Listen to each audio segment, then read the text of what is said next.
Hello everyone! Today in this class I'm going to try to talk to you about loans, and I hope that you'll enjoy this video because it's really central to understanding business economics, how a company chooses to finance things.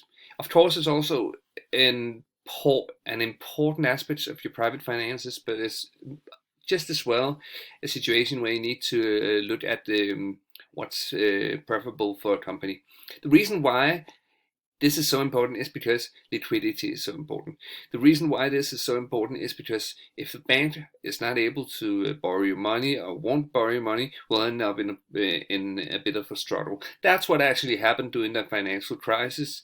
Banks were unwilling to borrow money to companies, and then if companies are not able to get funding, liquidity, they will eventually stop. If you look at it, most companies are financed with equity of 1/3 of the company is owned by the owners of the company, and then typically 2/3 of a company is owned um, uh, by foreign capital. So that would be loans, for example. And I really hope that you enjoy this video, and I'm gonna change to a picture where I will be in the bottom down there, and then I'll I'll share the PowerPoint with you. Well, welcome. Now a smaller version of me.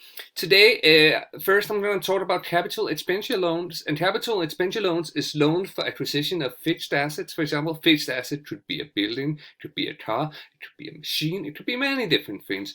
Typically loans granted by the banks, mainly provided as annuity loans, where the debt is reduced continuously.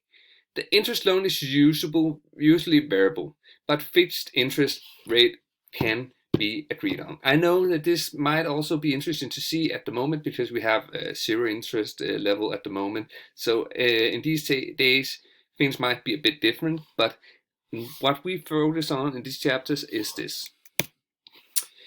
Mortgage loans. Loan from mortgage banks to those with fixed property. Mortgage banks in Denmark. For example, Linegade 2 is also a loan, and it's bought Linegade 2 I think 10 years ago. You can go in and actually in the annual report of Niels Brock, you can actually go in and see how much they actually owe. Mortgage banks in Denmark, Totalkredit, Nordea, Nykredit, Realkredit, Denmark, Realkredit. Characterized for mortgage loans. Characterized for mortgage, only loans with security of fixed properties. Loaning boundary of, for example, 80% property worth is 70% for holiday house, joint, and several liabilities. Leasing, type of financing between rent and loan finance.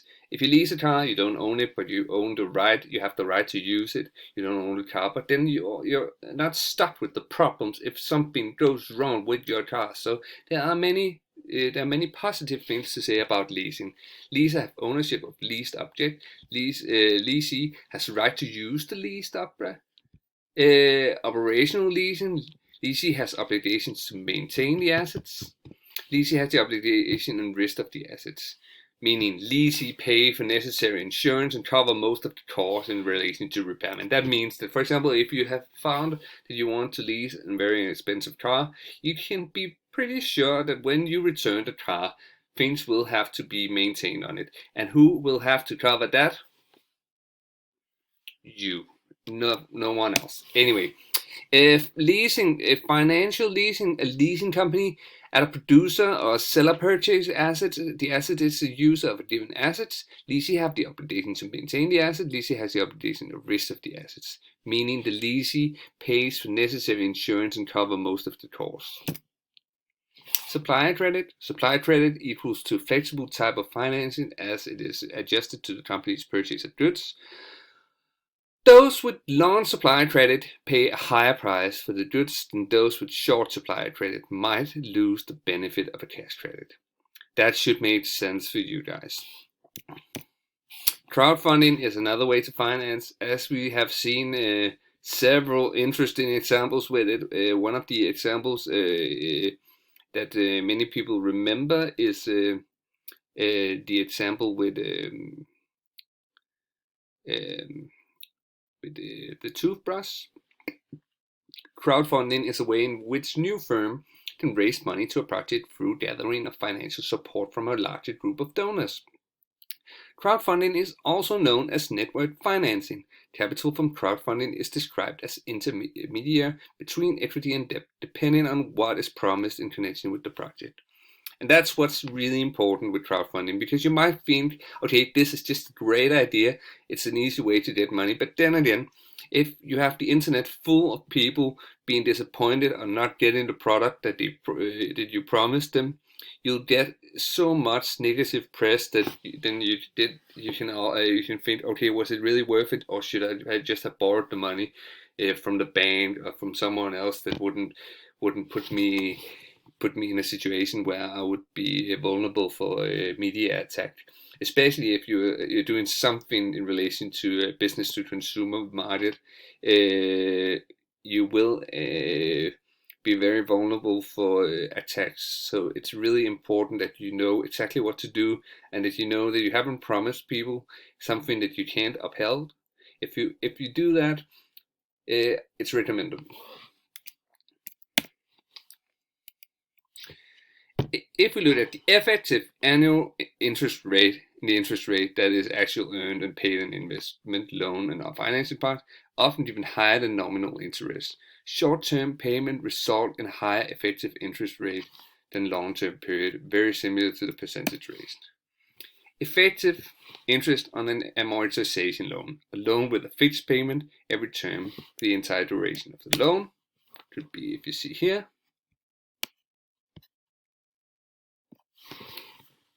when the effective interest rate on a bullet loan has to be calculated, is done in the same way as the annuity loan. 1. Proceeds loan. 2. Granting, establishment of cash flow, effective interest rate.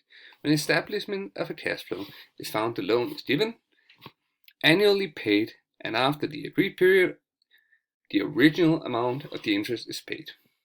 If we see it here.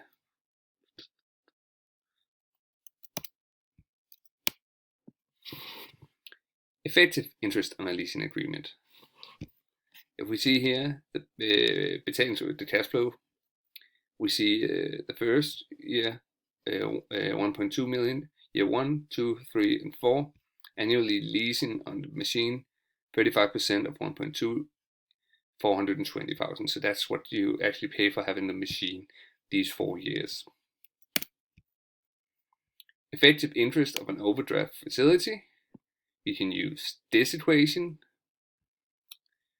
where you have the effective interest rate per quarter equal to paid interest plus provision multiplied with 100 divided with the average borrowed amount. And then you have the effective interest per year equal to 1 plus effective rent per quarter divided with 100 to the power of 4 minus 1 multiplied with 100.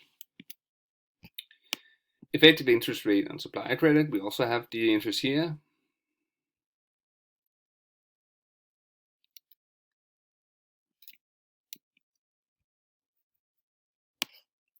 If we go further, financing of an investment. When a company wishes to do an investment, that is, must determine what the most appropriate. Choice of a loan between the loan opportunities, effective interest. Choice a loan between the cash flow of the different loans.